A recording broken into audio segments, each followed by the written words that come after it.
Hi hello ನಮಸ್ತೆ, ನಾನು ರಾಜು ಅಷ್ಟೇ. ನೀವು ನೋಡ್ತೀರಾ center point Kannada YouTube channel. ಯಡಿಯೂರಪ್ಪನವರನ್ನ ಬಿಟ್ಟು ಸಿದ್ದರಾಮಯ್ಯ ಮತ್ತು HD ಕುಮಾರಸ್ವಾಮಿ ಅವರನ್ನ ಮೀಟ್ ಆದಂಥ ಯತ್ನಾಳ್ ಏನಿದು ಅಪ್ಡೇಟ್, ಏನಿದು ರಾಜಕೀಯ ವಲಯದಲ್ಲಿ ಕೇಳಿ ಬರ್ತಾ ಇರುವಂಥ ಹೊಸ ಚರ್ಚೆ, ಇವೆಲ್ಲವನ್ನ ನೋಡೋಣದಕ್ಕಿಂತ ಮೊದಲು ಇರ್ತಕ್ಕ ನಮ್ಮ ಚಾನಲ್ನ ಸಬ್ಸ್ಕ್ರೈಬ್ ಮಾಡಿಲ್ಲ ಅಂದರೆ ಈಗಲೇ ಸಬ್ಸ್ಕ್ರೈಬ್ ಮಾಡಿ, ಜೊತೆಗೆ ಕಾಮೆಂಟ್ಗಳ ಮುಖಾಂತರ ತಮ್ಮ ಅಭಿಪ್ರಾಯವನ್ನು ತಿಳಿಸಬಹುದು. ಎಸ್ ವೀಕ್ಷಕರೇ, ನಿನ್ನೆಯಿಂದ ದೊಡ್ಡದಾದಂಥ ಚರ್ಚೆ ಕೇಳಿ ಬರ್ತಾ ಇದೆ ಮತ್ತು ಸುದ್ದಿ ಕೂಡ ಹರಿದಾಡ್ತಾ ಇದೆ. ಏನಂದರೆ, ಯಾಕೆ ಯತ್ನಾಳ್ ಅವರು ಸಿದ್ದರಾಮಯ್ಯನವ್ರನ್ನ ಮೀಟ್ ಆದರು, ಅದು CM ಗೃಹ ಕಚೇರಿಯಲ್ಲಿ. ಜೊತೆಗೆ ಯತ್ನಾಳ್ ಅವರು ದೆಹಲಿಗೆ ಹೋಗಿ ಯಾಕೆ HD ಕುಮಾರಸ್ವಾಮಿ ಅವ್ರನ್ನ ಮೀಟ್ ಆದರು ಎನ್ನುವಂಥ ಒಂದು ಚರ್ಚೆ ಇದೀಗ ಜೋರಾಗ್ತಿದೆ. ಮತ್ತು ಆ ಚರ್ಚೆಗೆ ಕಾರಣವಾದ್ದು ಕೂಡ ಒಂದು ಪರ್ಟಿಕ್ಯುಲರ್ ಅಂತ ವಿಷಯ. ಜೊತೆಗೆ ಯಾವ ಕಾರಣಕ್ಕೆ ಯತ್ನಾಳ್ ಅವರು HDK ಮತ್ತು ಸಿದ್ದರಾಮಯ್ಯನವ್ರನ್ನ ಮೀಟ್ ಆದರೂ, ಯಾಕೆ ಯಡಿಯೂರಪ್ಪನವ್ರನ್ನ ಮೀಟ್ ಆಗಿಲ್ಲ, ಮೀಟ್ ಆಗ್ತಾರೆ ಅನ್ನುವಂಥ ಚರ್ಚೆ ಇದೀಗ ರಾಜಕೀಯ ವಲಯದಲ್ಲಿ ಕೇಳಿಬರ್ತದೆ. ಮತ್ತು ಇದು ರಾಜಕೀಯದ ಹೊರತಾಗಿರುವಂಥ ವಿಷಯದ ಕಾರಣಕ್ಕಾಗಿ ಯಡಿಯೂರಪ್ಪನವ್ರನ್ನ ಕರಿಬೋದು ಅಥವಾ ಕರೆದೇ ಇರ್ಬೋದು, ಅಥವಾ ಅವ್ರನ್ನ ಮೀಟ್ ಆಗ್ಬೋದು ಅಥವಾ ಅವ್ರನ್ನ ಮೀಟ್ ಆಗದೆ ಇರ್ಬೋದು ಎನ್ನುವಂಥ ಲೆಕ್ಕಾಚಾರ ಕೂಡ ಇದೆ. ಆದರೆ HD ಕುಮಾರಸ್ವಾಮಿ ಮತ್ತು ಸಿದ್ದರಾಮಯ್ಯನವ್ರನ್ನ ಮೀಟ್ ಆಗಿದಂಥ ವಿಷಯ ಇದೆಯಲ್ಲ, ಆ ಭೇಟಿಯಲ್ಲಿ ಬೇರೆ ಏನಾದರೂ ಚರ್ಚೆ ಆಯ್ತು ಅನ್ನುವಂಥ ಗುಸುಗುಸು ಇದೀಗ ಕೇಳಿಬರ್ತದೆ. ಆ ಗುಸುಗುಸು ಕೇಳಿಬರ್ದ ಕೆಲವೊಂದು ರೀಸನ್ನ ಕೂಡ ಹೇಳ್ಬಿಡ್ತೇನೆ.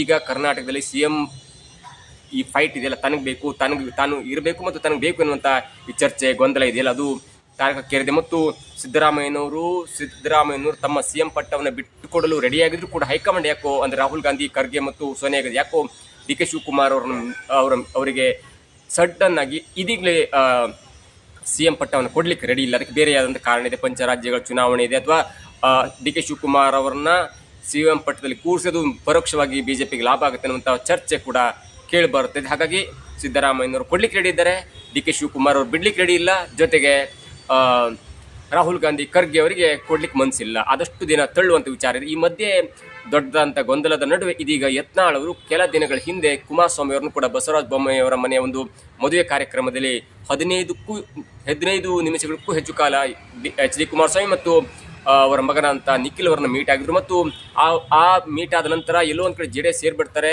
ಕಾಂಗ್ರೆಸ್ ಹೋಲಿಕೆ ಅವರಿಗೆ ಒಂಥರ ಅಜೆಂಡಾ ಬೇರೆ ಇರುತ್ತೆ, BJPಗೆ ವಾಪಸ್ ಕರ್ಕೊಳ್ಳಲ್ಲ ಅಥವಾ BJP ವಾಪಸ್ ಇವ್ರು ಹೋಗಲ್ಲ ಅನ್ನುವಂಥ ಚರ್ಚೆ ನಡುವೆ ಎಲ್ಲೋ ಒಂದು ಕಡೆ JDS ರಾಜ್ಯಾಧ್ಯಕ್ಷ ಪಟ್ಟವನ್ನು ಕೊಟ್ಟರೆ ಹೋಗ್ತಾರೆ ಅನ್ನುವಂಥ ಚರ್ಚೆ ನಾವು ಕೂಡ ರಿಪೋರ್ಟ್ ಮಾಡಿದ್ವಿ. ಅದಾದ ನಂತರ ಯತ್ನಾಳ್ ಅವರು ಕೂಡ ಪ್ರೆಸ್ ಮೀಟ್ ಮಾಡಿ ಹೇಳಿದ್ವಿ, ಇಲ್ಲ ನಾನು ಯಾವುದು ಪಕ್ಷಕ್ಕೆ ಹೋಗಲ್ಲ, ನಾನು ಸ್ವಂತ ಪಕ್ಷವನ್ನು ಕಟ್ತೇನೆ, JCB ಪಕ್ಷವನ್ನು ಕಟ್ತೇನೆ, ಮತ್ತು ಒಂದು ವೇಳೆ BJPಗೆ ಹೋಗ್ಬೇಕಂದ್ರೆ ವಿಜೇಂದ್ರ ಅವರು ಪದತ್ಯಾಗವನ್ನು ಮಾಡಬೇಕು ಮತ್ತು ಬೇರೆಯವರ ಅಧ್ಯಕ್ಷರಾದರೆ ನಾನು BJPಗೆ ಹೋಗ್ತೇನೆ ಅಂತ ಮಾತನ್ನು ಹೇಳಿದರು. ಆದರೆ ಈಗ ಮೀಟ್ ಆಗಿದ್ದಿದೆಯಲ್ಲ, ನಿನ್ನೆ ದೆಹಲಿಗೆ ಹೋಗಿ ಕುಮಾರಸ್ವಾಮಿ ಅವ್ರನ್ನ ಮೀಟ್ ಆಗಿದ್ದು, ಜೊತೆಗೆ ನಿನ್ನೆ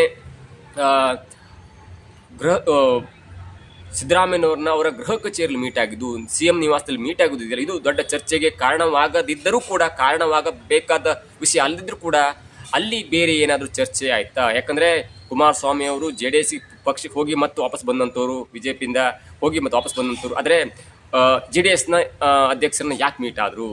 ಜೊತೆಗೆ ಕುಮಾರಸ್ವಾಮಿ ಅವರ ಜೊತೆ ಅಲ್ಲದೆ ಸಿದ್ದರಾಮಯ್ಯವರನ್ನ ಮೀಟ್ ಆಗಿದ್ದಾರೆ. ಅವರು ಕೂಡ ಒಂದು ಮನೆಯ ಒಂದು ಕಾರ್ಯಕ್ರಮದ ನಿಮಿತ್ತ ಅವರು ಮೀಟ್ ಆಗಿ ಇನ್ವಿಟೇಷನ್ ಕೂಡ ಕೊಟ್ಟಿದ್ದಾರೆ. ಆದರೆ ಯಡಿಯೂರಪ್ಪನವರ ಮೀಟ್ ಆದ ಬಗ್ಗಾಗಲಿ, ಯಡಿಯೂರಪ್ಪನವರಿಗೆ ಆಹ್ವಾನ ಪತ್ರಿಕೆ ಕೊಟ್ಟದ ಬಗ್ಗಾಗಲಿ ಎಲ್ಲೂ ಕೂಡ ಅವರು ಸಾಮಾಜಿಕ ಜಾಲತಾಣ ಹೇಳಿಲ್ಲ. ಮತ್ತು ಆ ಒಂದು ವಿಷಯವನ್ನು ಪ್ರಸ್ತಾಪ ಮಾಡುವಾಗ, ಅಂದರೆ ಕುಮಾರಸ್ವಾಮಿ ಅವ್ರನ್ನ ಮೀಟ್ ಆಗಿ ದೆಹಲಿಯಿಂದ ವಾಪಸ್ ಬರುವಾಗ ಮಾಧ್ಯಮ ಮಿತ್ರರು ಕೇಳಿದಾಗ, ನಾನು ಯಾವುದೇ ಕಾರಣಕ್ಕೂ ಕೂಡ BJPಗೆ ಹೋಗಲ್ಲ, BJPಗೆ ಹೋಗ್ಬೇಕಂದ್ರೆ ಆ ಕುಟುಂಬ, ಭ್ರಷ್ಟ ಕುಟುಂಬ, ಅದರಲ್ಲಿ ವಿಜೇಂದ್ರ, ರಾಘವೇಂದ್ರ, ಯಡಿಯೂರಪ್ಪನವರ ಕುಟುಂಬ ಮತ್ತು ಅವರ ಸುತ್ತಮುತ್ತಲಿರುವ ಚೇರಾಗಳು ಹೊರಗೆ ಹೋಗಬೇಕು ಎನ್ನುವಂಥ ಮಾತನ್ನು ಹೇಳಿ, ನಾನು ಯಾರ ಬಾಗಿಲಿಗೂ ಹೋಗಲ್ಲ, ನಾನು ಅವ್ರು ಕೊಡ್ತಾರೆ ಇವ್ರು ಕೊಡ್ತಾರೆ ಅವಕಾಶ ಎನ್ನುವಂಥ ಒಂದು ಮಾತನ್ನು ಕೂಡ ಹೇಳಲ್ಲ.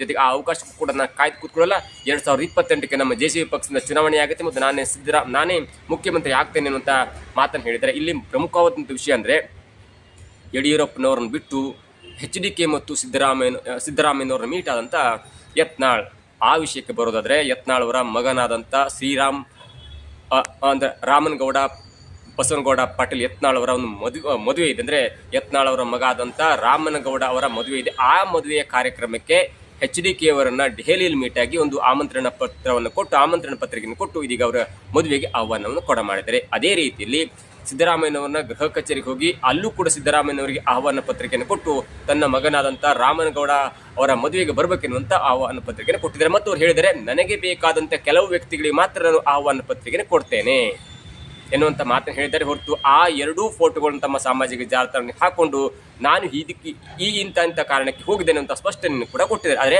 ಯಡಿಯೂರಪ್ಪನವ್ರನ್ನ ಮೀಟ್ ಆಗ್ತಾರಾ, ಯಡಿಯೂರಪ್ಪನವ್ರನ್ನ ಮೀಟ್ ಆಗಲ್ವಾ, ಅಥವಾ ವಿಜೇಂದ್ರ ಅವ್ರನ್ನ ಮೀಟ್ ಆಗ್ತಾರಾ, ಅಥವಾ ದೊಡ್ಡ ವ್ಯಕ್ತಿ ಅಂದರೆ ಯಡಿಯೂರಪ್ಪನವರು ಮತ್ತು ಅನಂತಕುಮಾರ್ ಜೊತೆಗೆ ಯತ್ನಾಳ್, ಈಶ್ವರಪ್ಪ ಇವರೆಲ್ಲ ಪಕ್ಷವನ್ನು ಕಟ್ಟಿದಂಥ ವ್ಯಕ್ತಿಗಳು. ಕೆಲವೊಂದು ರಾಜಕೀಯ ಕಾರಣಕ್ಕಾಗಿ ಅದು ವೈಮನಸ್ಸಾಗಿ ದೂರ ಆಗುವಂಥ ಪರಿಸ್ಥಿತಿ ಬಂದು ಮತ್ತು ಪಕ್ಷದಿಂದ ಉಚ್ಚಾಟನೆ ಆಗುವಂಥ ಹಂತಕ್ಕೆ ಬಂದರೂ ಕೂಡ ಎಲ್ಲೋ ಒಂದು ಹಳೆಯದನ್ನು ನೆನ್ಕೊಂಡು ತಮ್ಮ ರಾಜಕೀಯದ ಹೊರತಾಗಿ ವೈಯಕ್ತಿಕ ಬದುಕಿನ ಒಂದು ಮನೆಯ ಕಾರ್ಯಕ್ರಮ ಆಗಿರುವುದಂಥ ಮಗನ ಮದುವೆ ಕಾರ್ಯಕ್ರಮ ಆಗಿರುವುದರಿಂದ ದೊಡ್ಡ ಹಿರಿಯ ವ್ಯಕ್ತಿಗಳನ್ನು ಏನಾದರೂ ಆಹ್ವಾನ ಪತ್ರಿಕೆ ಕೊಟ್ಟು ಕರೀತಾರಾ, ಅಥವಾ ಏನಾದರೂ ಮುಂದಿನ ಡೆವಲಪ್ಮೆಂಟ್ ಆಗುತ್ತೆ, ಇವೆಲ್ಲವೂ ಕೂಡ ಕಾದು ನೋಡಬೇಕಾಗಿದೆ. ಆದರೆ ಇಲ್ಲಿ ಮತ್ತೊಂದು ವಿಷಯ ಅಂದರೆ, ಚರ್ಚೆ ಆಗ್ತಾ ಇರುವಂಥ ವಿಷಯ ಅಂದರೆ ಯಡಿಯೂರಪ್ಪನವ್ರನ್ನ ಕರೀತಾರಾ ಇಲ್ವಾ. ಯಡಿಯೂರಪ್ಪನವ್ರು ಕರೆದ್ರೆ ಯಡಿಯೂರಪ್ಪನವ್ರು ಆಹ್ವಾನ ಪತ್ರಿಕೆಯನ್ನು ಕೊಟ್ಟರೆ ಅಲ್ಲಿ ಏನಾದರೂ ರಾಜಕೀಯ ಮಾತುಕತೆ ಆಗುತ್ತಾ, ಆ ಒಂದು ಸನ್ನಿವೇಶನ ಇಟ್ಕೊಂಡು ಯಡಿಯೂರಪ್ಪನವರು ಯತ್ನಾಳ್ ಅವರ ಮನವೊಲಿಸುವಂಥ ಅಥವಾ ಬಿಜೆಪಿಗೆ ಸೇರಿಸುವಂಥ ಅಥವಾ ಬಿಜೆಪಿಯಲ್ಲಿ ಮತ್ತೆ ಸೇರಿಸುವಂಥ ಕಾರ್ಯಕ್ರಮ ಅಥವಾ ಒಂದು ಏನಾದರೂ ಚಟುವಟಿಕೆ ಗರಿಗಿದ್ರತ್ತ ಇವೆಲ್ಲವೂ ಕೂಡ ಕಾದು ನೋಡಬೇಕಾಗಿದೆ. ಆದರೆ ಸಿದ್ದರಾಮಯ್ಯನವ್ರನ್ನ ಮೀಟ್ ಆಗಿದ್ದು ಅವನ ಪತ್ರಿಕೆ ಕೊಡಲಿಕ್ಕಾದರೂ ಕೂಡ ಸಿದ್ದರಾಮಯ್ಯವರ ಪರವಾಗಿದ್ದಂಥವ್ರು ಯತ್ನಾಳ್ ಯಾವುದೇ ಕಾರಣಕ್ಕೂ ಕೂಡ ನೀವು ಸಿದ್ದರಾಮಯ್ಯನವರು ಅಂದರೆ ಪಕ್ಷದಿಂದ ಅಂದರೆ CM ಪಟ್ಟವನ್ನು ಬಿಟ್ಟುಕೊಡಬಾರ್ದು, ಅದರಲ್ಲೂ DK ಶಿವಕುಮಾರ್ ಅವರಿಗೆ ಯಾವುದೇ ಕಾರಣಕ್ಕೂ ಕೂಡ ನೀವು CM ಪಟ್ಟವನ್ನು ಬಿಟ್ಟುಕೊಡಬಾರ್ದು ಎನ್ನುವಂಥ ಹಠಕ್ಕೆ ಬಿದ್ದಂತಿದೆ ಯತ್ನಾಳ್ ಅವರು ಸಪೋರ್ಟ್ ಮಾಡಿದ್ರಲ್ಲಿ ಅದು ಕಾಂಗ್ರೆಸ್ ಪಕ್ಷಕ್ಕೆ ಏನು ಲಾಭ ಆಗಲ್ಲ ಮತ್ತು DK ಶಿವಕುಮಾರ್ ಮತ್ತು ಸಿದ್ದರಾಮಯ್ಯ ಅದನ್ನು ವ್ಯತ್ಯಾಸ ಬೀಳಲ್ಲ. ಆದರೆ ಒಂದು ಮನಸ್ಥೈರ್ಯವನ್ನು ತುಂಬುವಂಥ ಮಾತು ಆಡಿರ್ಬೋದಾ, ಏನಾದರೂ DK ಶಿವಕುಮಾರ್ ಅವರು ಮುಖ್ಯಮಂತ್ರಿ ಆದರೆ ಅದು ಯತ್ನಾಳ್ ಅವ್ರಿಗೆ ಯಾವ ಥರ ಹೊಡೆತ ಬೀಳುತ್ತೆ, ಅಥವಾ ಯತ್ನಾಳ್ ಅವರ ಮೇಲೆ ಅವರು ಏನೋ ಸೇಡ್ ತೆರೆಸ್ಕೋತಾರ, ಇವೆಲ್ಲವೂ ಕೂಡ ಮುಂದಿನ ದಿನಗಳಲ್ಲಿ ಕಾದು ನೋಡಬೇಕಾಗಿದೆ. ಆದರೆ ಈಗ ಆಗ್ತಿರುವಂಥ ಬೆಳವಣಿಗೆ ಮುಖಾಂತರ ನೋಡ್ತಾ ಇದ್ರೆ ಎಲ್ಲೋ ಒಂದು ಕಡೆ ಯತ್ನಾಳ್ ಅವರು HD ಕುಮಾರಸ್ವಾಮಿ ಅವರಿಗೆ ಸ್ವಲ್ಪ ಹತ್ತಿರ ಆಗ್ತಿದ್ರೆ, HD ಕುಮಾರಸ್ವಾಮಿ ಅವರು ಕೂಡ ಈ ಮುಂದಿನ ರಾಜಕೀಯ ಗುರಿಯನ್ನು ಇಟ್ಕೊಂಡು ಒಂದು ಕಡೆ ಯತ್ನಾಳ್ ಅವ್ರನ್ನ ಸೆಳೆಯುವಂಥ ಪ್ರಯತ್ನ ಕೂಡ ಆಗ್ತಾ ಇದೆ ಎನ್ನುವಂಥ ಒಂದು ಚಟುವಟಿಕೆ ಆಗ್ತಿದೆ. ಆದರೆ ಇಲ್ಲಿ ಯತ್ನಾಳ್ ಅವರ ಹತ್ರ ಒಂದು 10 MLAಗಳು, ಒಂದು 10 ದೊಡ್ಡ ನಾಯಕರಿದ್ದಾರೆ. ಅದರಲ್ಲಿ JM ಸಿದ್ದೇಶ್ವರ ಆಗಿರ್ಬೋದು, DP ಹರೀಶ್ ಆಗಿರ್ಬೋದು, ಕುಮಾರ್ ಬಂಗಾರಪ್ಪ ಆಗಿರ್ಬೋದು, ಜೊತೆಗೆ ಹೀಗೆ ಒಂದು ಅರವಿಂದ್ ಲಿಂಬಾವಳಿ ಆಗಿರ್ಬೋದು, ಹೀಗೆ ಒಂದು 10 ನಾಯಕರ ಜೊತೆಗೆ ರಮೇಶ್ ಜಾರಕಿಹೊಳಿ ಒಂದು ಕಾಲದಲ್ಲಿ ಕುಮಾರಸ್ವಾಮಿ ಅವರ ಸರ್ಕಾರವನ್ನು ಬೀಳಿಸಿ 17 MLAಗಳನ್ನು ಕರ್ಕೊಂಡು ಮುಂಬೈಗೆ ಹಾರಿ ಮತ್ತೆ ಬಿಜೆಪಿಯನ್ನು ಪಕ್ಷನ ಅಥವಾ ಯಡಿಯೂರಪ್ಪನವರು ಮುಖ್ಯಮಂತ್ರಿ ಮಾಡಿದ್ದು ಕೂಡ ಇದೇ ಜಾರಕಿಹೊಳಿ. ಹಾಗಾಗಿ ಪದೇ ಮಾತಿನಲ್ಲೂ ಕೂಡ ಯತ್ನಾಳ್ ಅವರು ಹೇಳ್ತಾರೆ, ನಾನು ಹೋಗಲ್ಲ, ನಮ್ಮ ಜೊತೆ ಇವರೆಲ್ಲ ಇದ್ದಾರೆ, ನಾನು ಒಬ್ಬನೇ ಯಾಕೆ ಹೋಗ್ಲಿ ಅನ್ನುವಂಥ ಮಾತನ್ನು ಹೇಳ್ತಾರೆ. ಹೀಗಾಗಿ ಈ ಎಲ್ಲ ಮುಖಂಡರನ್ನ ಅಥವಾ ಈ ಎಲ್ಲ ದೊಡ್ಡ ಮುಖಂಡರನ್ನ JDS ಕರ್ಕೊಂಡು ಹೋಗಿ ಮತ್ತೇನಾದರೂ ದೊಡ್ಡ ಡೆವಲಪ್ಮೆಂಟ್ ಮಾಡಲಿಕ್ಕೆ ಕಾರಣಕರ್ತರಾಗ್ತಾರ, ಇವೆಲ್ಲವೂ ಕೂಡ ಕಾದು ನೋಡಬೇಕಾಗಿದೆ. ಆದರೆ ಒಂದು ಸಂಕ್ಷಿಪ್ತವಾಗಿ ಹೇಳೋದಂದ್ರೆ, ಯಡಿಯೂರಪ್ಪನವ್ರನ್ನ ಬಿಟ್ಟು ಸಿದ್ದರಾಮಯ್ಯ ಮತ್ತು HDK ಅವ್ರನ್ನ ಮೀಟ್ ಆಗಿದ್ದು ಕೇವಲ ಮದುವೆ ಕಾರ್ಯಕ್ರಮದ ಆಮಂತ್ರಣ ಪತ್ರಿಕೆಯನ್ನು ಕೊಡ್ಲಿಕ್ಕೆ ಹೋದ್ರೂ ಕೂಡ ಈ ಎಲ್ಲ ಬೆಳವಣಿಗೆಯನ್ನು ನೋಡ್ತಾ ಇದ್ರೆ ಎಲ್ಲೋ ಒಂದು ಕಡೆ JDS ಪಕ್ಷದ ಅಧ್ಯಕ್ಷರಾಗಿರುವಂಥ ಕುಮಾರಸ್ವಾಮಿ ಅವರನ್ನ ಜೊತೆಗೆ ಕೇಂದ್ರ ಸಚಿವರಾಗಿರುವಂಥ ಕುಮಾರಸ್ವಾಮಿ ಅವರ ಹತ್ತಿರ ಹೋಗ್ತಾ ಇದ್ದಾರೆ, ಅಥವಾ ಅವರು ಕೂಡ ಇವರ ಹತ್ತಿರ ಸೇರಿಸ್ಕೊಳ್ಳಿಕ್ಕೆ ಪ್ರಯತ್ನ ಪಡ್ತಾ ಇದ್ದಾರೆ ಅನ್ನೋದು ಕೂಡ ಇದೀಗ ಮೇಲ್ನೋಟಕ್ಕೆ ಕಂಡು ಬರುತ್ತೆ. ಮದುವೆ ಕಾರ್ಯಕ್ರಮದಲ್ಲಿ ಏನಾಗೋದು, ಮದುವೆ ಕಾರ್ಯಕ್ರಮದಂಗೆ ಏನಾಗೋದು, ಅಲ್ಲೇ ತನಕ CM ಬದಲಾವಣೆ ಆದರೆ ಮತ್ತೆ ಯತ್ನಾಳ್ ಅವರ ವರಸಿ ಏನಾಗೋದು, ಇವೆಲ್ಲವೂ ಕೂಡ ಕಾದು ನೋಡಬೇಕಾಗಿದೆ. ಇದಾಗುತ್ತೆ ಇವತ್ತಿನ ವಿಶೇಷ. ನೋಡ್ತಾರೆ centre point Kannada YouTube channel.